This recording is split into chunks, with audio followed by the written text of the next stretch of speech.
Christian Horner, just saying the name used to send ripples through the Formula One paddock. For 2 decades, he was the face of Red Bull Racing, the mastermind who transformed a flashy energy drink brand into a motorsport empire. He built dynasties, dominated eras, and never missed a single Grand Prix in 20 years. And then, just like that, he was gone. No farewell tour, no official tribute, no warning. Red Bull released him from all duties, fired, done, and no one's really talking about why. Officially, the silence has been deafening, but behind the scenes? Oh, there's a different story, one full of whispers, politics, power plays, and broken alliances. Some say it was internal tension with Helmut Marko. Others believe the Verstappen camp had grown too powerful, pushing back on Horner's influence. Then there's the rumor that it all started to unravel after Red Bull's nearly perfect 2023 season, when they won 21 of 22 races. It was too dominant, too smooth, almost like the pressure cracked something personal within the team's foundations. The real kicker, Horner had just signed a contract extension. On paper, he was supposed to stay with Red Bull until 2030. That's 6 more years of command, 6 more years of building toward an unstoppable legacy, but all of that came crashing down. In the blink of an eye, the man who helped deliver 6 Constructors' Championships and 8 Drivers' titles, most recently architecting Max Verstappen's historic dominance, was out of a job. And not just any job, his life's work, his kingdom. But if you think Horner's done with Formula One, think again. That's not how this story ends. He's not the type to vanish into retirement quietly. Not after everything he's built, and especially not after how things ended. No, what we're looking at might be the beginning of something even bigger, potential comeback arc unlike anything F1 has seen since Schumacher returned in silver. Now, let me ask you something. Were you shocked when the news of Horner's departure hit, or did you see the writing on the wall? Drop your thoughts in the comments, and let's see who saw this one coming. And hey, if you're enjoying this breakdown and you want more behind-the-scenes stories like this, hit that subscribe button right now.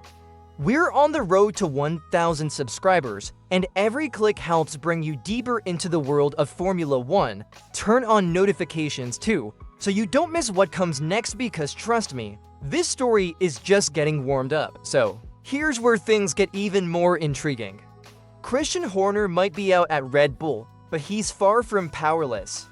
In fact, what's happening right now could be one of the most strategic pauses we've seen in modern F1. It's called gardening leave, a polite way for teams to bench top-level figures while making sure their insider knowledge doesn't walk straight into a rival's garage. Horner isn't on vacation, he's in tactical exile. Think about it. This is the man who helped shape every layer of Red Bull's dominance. He knows the secrets, the full technical roadmap, the 2026 power unit plans, which engineers are being courted, and what innovations are in the pipeline. That's not something you want in the hands of Ferrari or Mercedes. So Red Bull did what any smart powerhouse would do: lock it all down. Keep him under contract. Let the dust settle. Let the knowledge age just enough to lose its value. That's the corporate chess game F1 teams play. But here's the thing, you can't really bench a guy like Christian Horner, not mentally. This isn't someone who walks away from the sport after 20 straight years of living and breathing it. No breaks, no sabbaticals. Every race, every decision, every championship point. That kind of intensity doesn't just vanish when your contract ends. It shifts, it recalculates, it waits for its next move. And believe me, that move is coming. The whispers say this isn't about retirement, it's about revenge. And when someone like Horner has the time to plan, the freedom to choose, and the motivation to prove something, that's when the real danger begins, because the teams that might be calling, they aren't just looking for leadership, they're looking for transformation. They're looking for someone who's done it all and who has something to prove again. So I want to hear from you. Do you think Christian Horner is just cooling off, or do you believe he's already planning his return behind the scenes? Drop your answer in the comments and don't forget to hit that bell icon so you're the first to know when this story takes its next turn. Let's talk about the red elephant in the room, Ferrari. For years, fans and pundits alike have wondered, what if Christian Horner ever took the helm at the Scuderia? What if the mastermind behind Red Bull's golden era brought his leadership to Maranello to restore Ferrari's former glory? It's the kind of fantasy scenario that's almost too good to be true. And yet, it nearly happened, or so the rumors say. Back in May, long before Horner's Red Bull fallout was public knowledge, Italian media started buzzing. Reports claimed Ferrari had approached him about replacing team principal Frederick Vasseur. The suggestion alone was explosive. Ferrari, the most storied team in F1 history, quietly putting out feelers to poach Red Bull's top general? That's like asking Bill Belichick to coach the Cowboys while still leading the Patriots. It just didn't feel possible, and Horner, true to form, played it cool. In Barcelona, he brushed it off with trademark humor. My Italian is worse than Flavio Briatore's English. Then in Montreal, he doubled down. I'm not going anywhere. I'm fully committed to Red Bull. At the time, it sounded definitive. But hindsight, it paints a very different picture. Because now Horner isn't at Red Bull, he's technically available. And Ferrari might not be done making calls. The appeal is obvious. Ferrari is always under pressure to win. Vasseur is competent, but the team hasn't taken the step forward fans expect. And with Red Bull's dynasty suddenly shaken, Ferrari might see an opening and Horner might see a new kind of challenge. But there's one massive hurdle: life in Italy. Uprooting his family, embracing the politics of Maranello. That's no small ask. In fact, it's the same reason Adrian Newey, another Red Bull legend, turned Ferrari down more than once.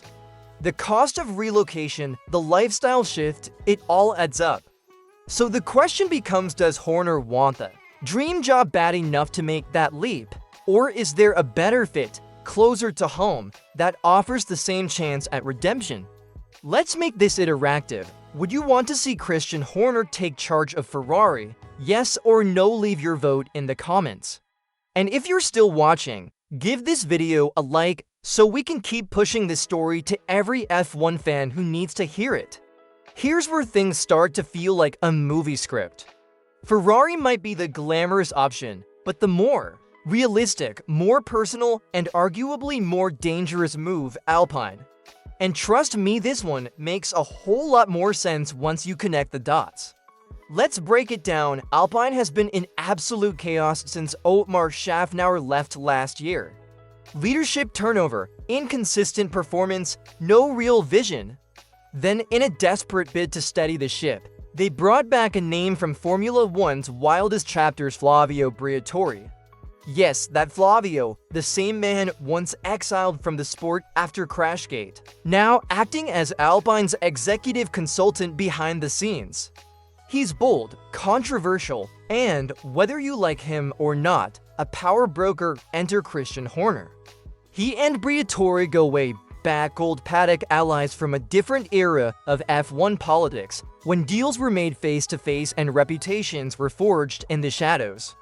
Briatore respects power, and Horner, he commands it. Combine that history with Alpine's current leadership vacuum, and suddenly, the door swings wide open. Steve Nielsen is expected to take over day-to-day operations in September, but he's never led a Formula One team. He's a great organizer, not a general, and Alpine desperately needs a general. Now picture this: Horner, just a short drive from home, stepping into a fractured team located in the heart of England's motorsport valley. No need to uproot his family. No language barriers, no relocation headaches. It's almost a perfect, and the whispers are getting louder. Ralf Schumacher even suggested Renault could offer Horner a share of the team, ownership, control, the very things he never fully had at Red Bull. For a man who built one empire and got shown the door, this would be the ultimate comeback, start again from scratch on his terms. And here's the best part: revenge. Imagine Horner rebuilding Alpine and turning them into a title contender. Then imagine them going wheel to wheel with Red Bull in 2026. That's not just a rivalry. That's legacy warfare. It would flip the entire Formula One narrative. It's no longer just about Verstappen or the RB chassis. It becomes a test of who really built the empire. Was it the machine or the man? So tell me, do you think Alpine should go all in and hand the keys to Horner? Would you take that risk if you were running Renault's F1 program? Let me know in the comments. And hey, if you're loving the way this story's unfolding, make sure you're subscribed. There's more coming and you don't want to miss what happens next. Everything we've covered so far leads to this, not just a comeback, not just a change of scenery, but a full-blown redemption arc. Christian Horner rebuilding from scratch, taking control of Alpine, and leading them into a head-on collision with Red Bull. That's not just F1 drama, that's legacy on the line. And if it happens, it'll be one of the most compelling storylines the sport has seen in decades. Let's fast forward to 2026. That's when the new power unit regulations kick in. A fresh start for all teams. Alpine, powered by a new engine, finally with structure and leadership, and on the pit wall, Christian Horner. The very man who Red Bull benched, underestimated, and maybe even betrayed. It's cinematic, it's calculated, and it's already being written in whispers and backroom conversations. Alpine is a team desperate to matter again. Once champions under the Benetton and Renault banners, they've been stuck in midfield limbo for years. But under Horner, history tells us what's possible. Remember Jaguar, that forgotten F1 outfit no one believed in? Horner took that project and, within 5 years, transformed it into Red Bull Racing World Champions twice, then again, and again. That's the kind of turnaround that doesn't happen by accident. That's a blueprint. Now imagine if Renault really does offer him what he's always wanted, a stake.